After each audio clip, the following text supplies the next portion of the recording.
If you use chiropractic for that purpose only, you're using about 2% of chiropractic, and you're wasting all the rest.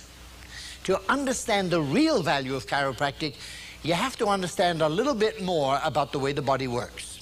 First of all, let me point out that chiropractic deals not with just the health potential of the body. Chiropractic deals with every physical activity.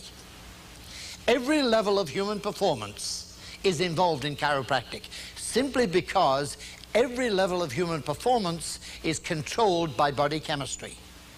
It is your body chemistry that determines how much energy you have in the course of a day, how well you sleep at night, your moods, your attitudes, how well you get along with other people.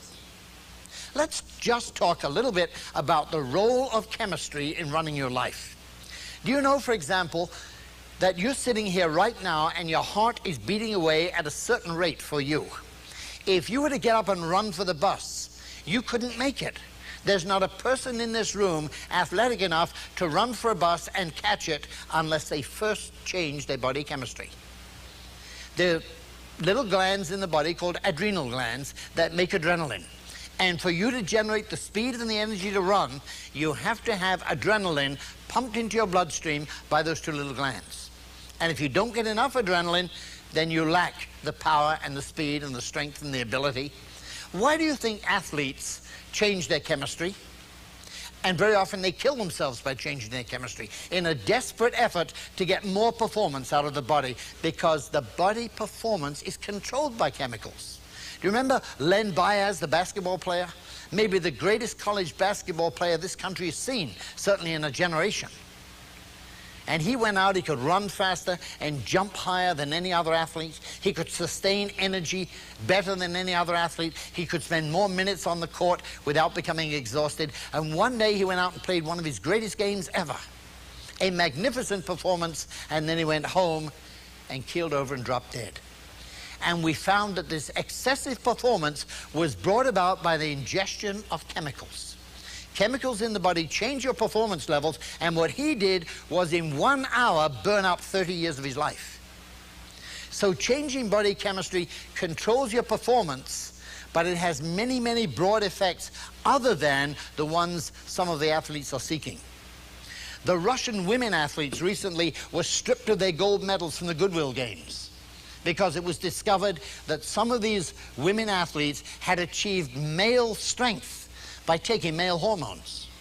So they won the shot put and the discus and the javelin, but they paid a price. They grew mustaches, got deep voices, and their breasts shriveled up as their body became half male from taking these anabolic steroids. When you change body chemistry, you change performance. Do you know you can't even go to sleep at night without making a chemical? Some people make borderline quantities of that chemical. They say, well, I can sleep most of the time if I don't drink coffee. Coffee keeps me awake. Yes, of course it does. Coffee is a chemical. And if you're only making borderline amounts of the sleep chemical and you add the coffee, then you can't sleep. And some people, when they can't make the right chemicals to go to sleep, go to a drugstore and they buy a chemical. And that makes them sleep. Then they can't wake up in the morning. Because to get up in the morning, you have to make another chemical. Everything you do requires that you change your chemistry. You breathe in polluted air. The only way you can survive is by making the right chemicals. There are hundreds of different carcinogens, cancer-producing drugs in the food you eat, the air you breathe, the water you drink. How do you survive? You survive by making the right chemicals. And if you don't make enough of the right chemicals, now you're going to be a victim of some disease which you could have resisted if your body chemistry had been in the right balance. To extract nutrients from your food, your body has to make enzymes, which are chemicals. If you make the right enzymes, then the food you eat becomes good nutrition for the body. They say, well, you are what you eat. That's not true. You are what your body is able to extract from what you eat. And if your body chemistry is out of balance and you can't utilize the food, eating more doesn't help. I happen to believe the American people probably have more nutrients in their urine than the rest of the world has in its diet. They keep popping more nutrients into their system, more vitamins, more minerals, and that's okay if your body can use them. But if your body chemistry is such that you can't use them, they're just going to waste. Do you know you can't even laugh without making a chemical? Your sense of humor is controlled by chemistry. Years ago, there was a dentist by the name of Morton who tried to make dentistry painless. And he made it painless by having people breathe in a chemical called nitrous oxide. That's laughing gas.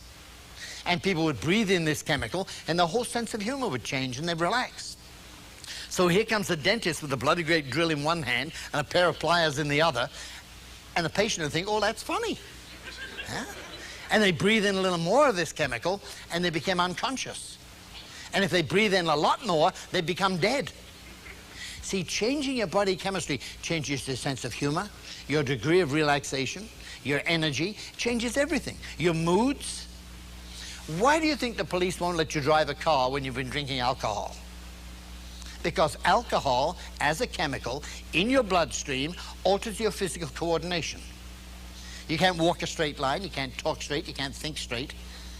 But it also affects your reaction time. Your judgment is impaired. You can't see straight, you can't think straight. You're a menace to yourself and everybody else. And look what happens to people's moods and personalities with alcohol. Now, I'm not picking on alcohol because there's lots of other chemicals. There's some people who just can't face a social life. They're little wallflowers till they get a couple of belts inside them, and then yaha, life of the party. Hey, walk into a bar sometime. Here's somebody has a few drinks, he wants to beat up the whole bar, beat up everybody in sight. And then somebody else has a few drinks and it becomes all gabby. And somebody else has a few drinks and becomes all lovey-dovey. Can't do anything about it, but he's all lovey-dovey. So changing your body chemistry really changes who you are. It changes your ability to resist disease. If you breathe in ragweed pollen in the summertime, your body responds by making a chemical called histamine. Now, if you make the right amount of histamine, then you don't even know there's pollen in the air and it doesn't bother you. The person next to you making too much histamine, not able to control the production, the histamine causes a runny nose and watery eyes and coughing and spluttering and sneezing. And they say, boy, the ragweed pollen is making me sick. No, it isn't. If ragweed pollen could make you sick, we'd all be sick. We all breathe in the same pollen. What makes you sick is the fact that your body is not responding properly chemically.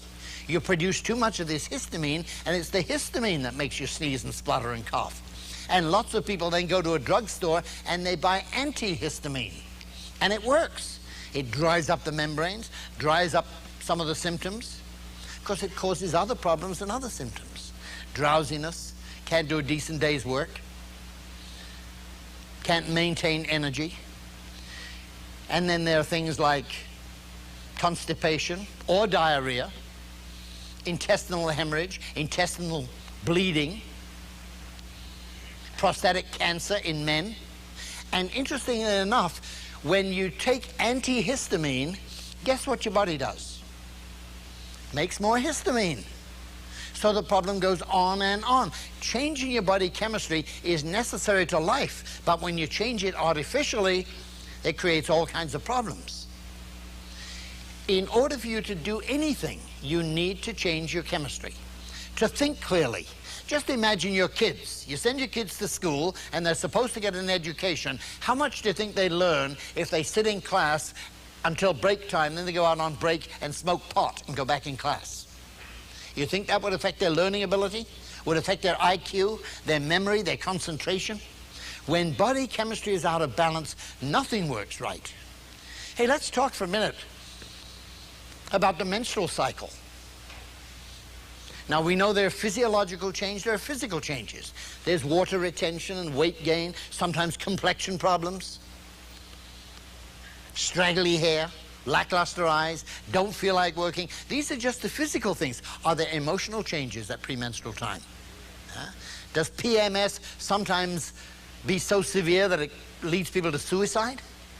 What is it turns a perfectly rational human being into this once-a-month witch syndrome? What is it? It's a change in body chemistry. A tiny, tiny change. And boy, when body chemistry changes, it affects moods, attitudes, capability. Have you seen Howard Cosell recently? Howard Cosell can't hold a microphone. He shakes so badly. He can't thread a needle because his brain is lacking a little chemical called dopamine. And boy, if you don't have dopamine in your brain, then you can't coordinate. You can't do any fine coordination. And they stick a label on you. They say you have Parkinson's disease. Well, it is a disease, but it really is a chemical imbalance in the body, the lack of a little chemical. Alzheimer's disease is another one. Loss of memory because your brain is denied a certain chemical. For you to perform properly every day, your chemistry has to be in balance. And when chemistry is out of balance, you'll never again be all that you could be.